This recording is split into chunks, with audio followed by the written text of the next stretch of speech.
Zendesk Custom Statuses have finally arrived, and joining me to talk about this long anticipated update is one of our solution architects and Zendesk Guru at 729 Solutions, Brandon Tidd.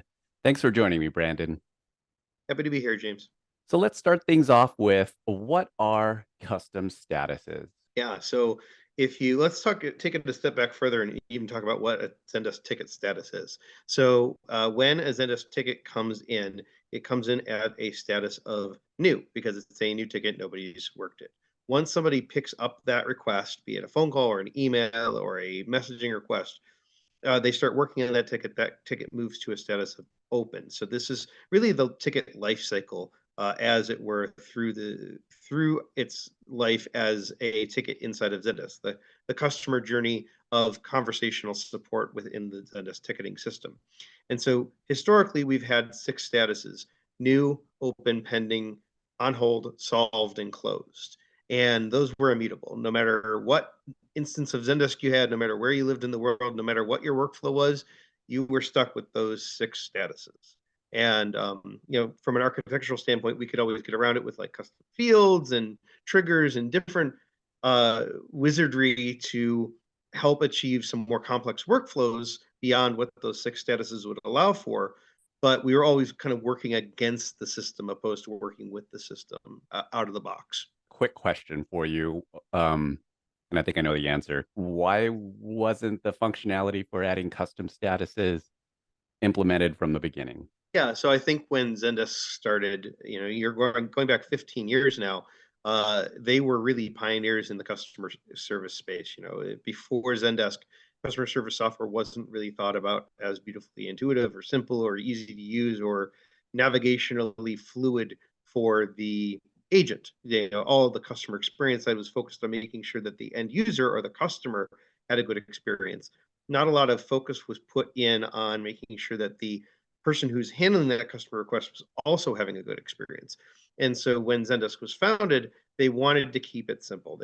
Keep it simple, silly, we'll say, because they didn't want a million different variations, because then they were no better than the next iteration of customer service software that was making things intensely complex. So they wanted to simplify it. And in some cases, they oversimplified, or perhaps they made it so simple that it put some customers in a box. And while that might have worked for their initial test use cases, and for every use case for the past 15 years, because it had to, the customer experience journey on the agency side, on the internal side, has evolved past the point of those six statuses being revolutionary. They are now kind of hindering the experience, and I think Zendesk heard that from their customers over the years, and they wanted to find a way to loosen the reins on status without completely destroying the fabric of what made Zendesk simple to use in the first place.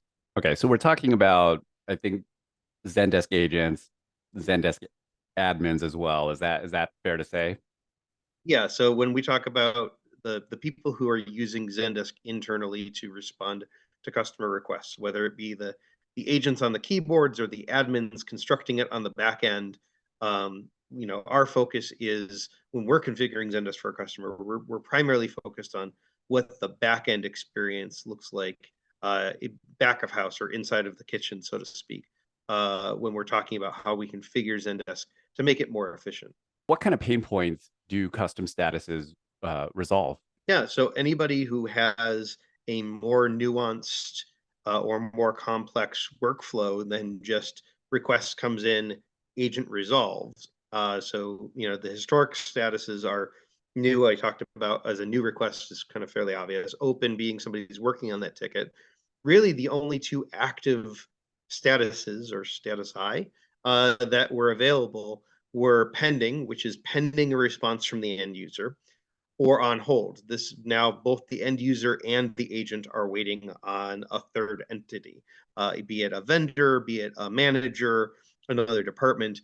That ticket is stuck. It can't be solved because the issue wasn't resolved, but you're no longer waiting on the customer and you can't do any work to further that impact. So that's really the original use case for Zendesk, is customer it's a B2C request. Consumer comes in, makes a request to the support team. Maybe the support team needs to escalate that to another division or another partner. They put that ticket on hold, or they didn't get enough information to resolve the request, so they put it back into pending while it's pending a response from the end user. And so it is kind of the least common denominator of statuses. What we found is that at least in the past 5 years that I've been working alongside Zendesk, there are many, many, many use cases where somebody would like to be more nuanced versus this ticket is on hold with the legal department versus the marketing department. This ticket is pending response from somebody else at the end users, but we know what we need from the end user. So there's just lots of nuance in that for anybody who wanted to go deeper than open, pending, or on hold. And now we can. Before, we always had to use it as like a custom field where we would create that nuance. So we would go to a global status of pending, and then within that ticket, we could set an additional custom field to be with legal or with marketing. And so, from a reporting standpoint, it became an issue. From just an overall looking at the view and queue, it became an issue. And it was an issue that enough people finally complained about that Zendesk cried uncle and said, "Okay, it's time to evolve the custom statuses." Let's dive into the nitty gritty. How can custom statuses be added to Zendesk? For instances that have access to custom statuses, and you'll know because you'll see this as a new feature. It started rolling out about a month ago. And under the objects and rules section of your admin center. And so if anybody doesn't know how to get to the admin center, we're clicking on this. Some people call it the four square logo. I call it the four-leaf clover logo. These four boxes in the upper right, and opening your admin center. Obviously, you have to be an admin to be able to access this feature. And once you're in the admin center under objects and rules and under tickets, you should start seeing new ticket statuses available. And if you don't see this, contact your Zendesk account manager. I'm sure they would be happy to upgrade you to the point where you should be able to see this. But this is in general release now. So every instance that has access to this should be able to see this ticket statuses window. And out of the box, when you click on it, if you haven't done it yet, it's going to give you an option to activate it. There is no risk in activating this because all it's going to do is give you your standard current statuses, new, open, pending, on hold, solved, closed, in this custom format. And so it's going to show you here that I have a new ticket and the description that's available to the agents and the description that's available to the end user. And we'll talk about what that means in a minute. But in terms of activating it, once you've turned this on and activated it in your instance, you then have the ability to go in and not only create your own custom ones, but even edit the ones that are already there, which I think is a really nifty feature. What should people be aware of when implementing custom statuses? Just know that although they finally caved and gave admins the ability to create custom statuses, we are still operating within the framework of Zendesk. So what were classically the custom status or the global benchmark statuses rather, have now become status categories. So we've got this kind of new layer of Zendesk status implemented in these instances where we can have multiple categories within or multiple statuses rather within a category, but you still do have to classify things at the highest level as either new, open, pending, on hold, or solved. So really, the changes that we're making to custom statuses are more aesthetic for either your end users or your agents, and very, very helpful, but you still have to fall within the framework of what Zendesk would originally consider a custom or a global status. Can you walk us through creating a custom status? Yeah, so it's really simple. Once you've got this turned on, you'll see your existing statuses here, new, open, pending, and this categories of status. I want to create my own, hit the create ticket status button up here.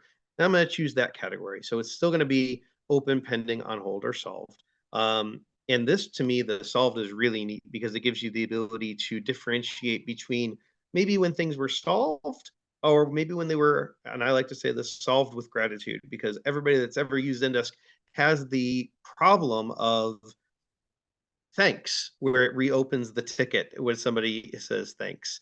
And so creating a new category for solve tickets where you can say, this number of tickets were solved where the only action item was that the customer reopened and solved with gratitude.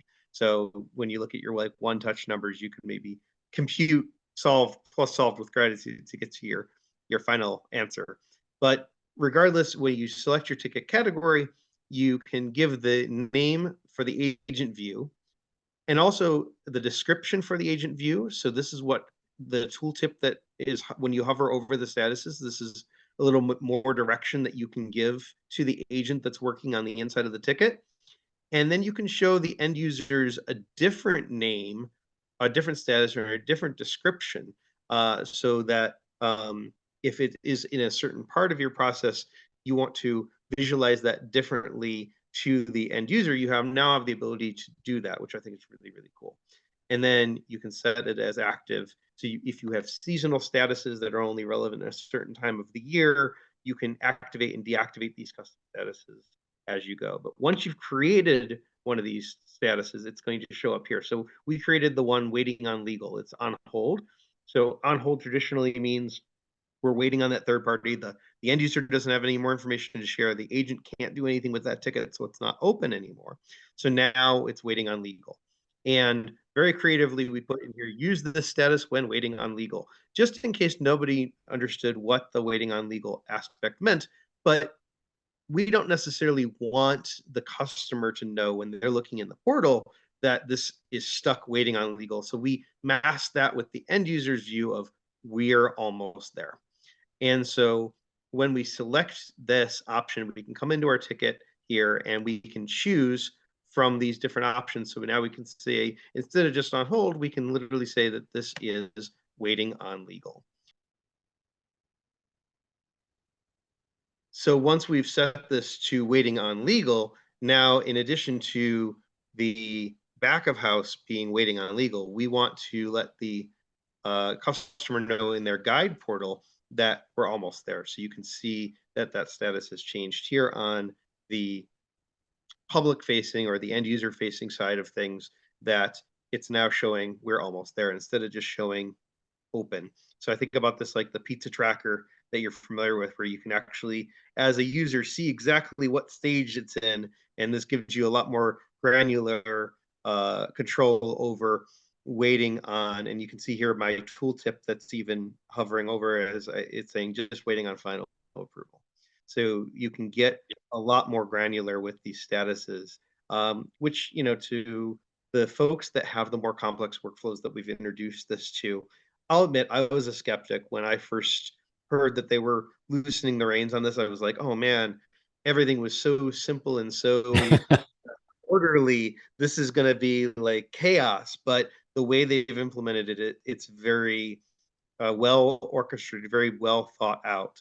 I don't necessarily think it needed to take them 15 years to get to this point, but the best time to plant a tree was 20 years ago.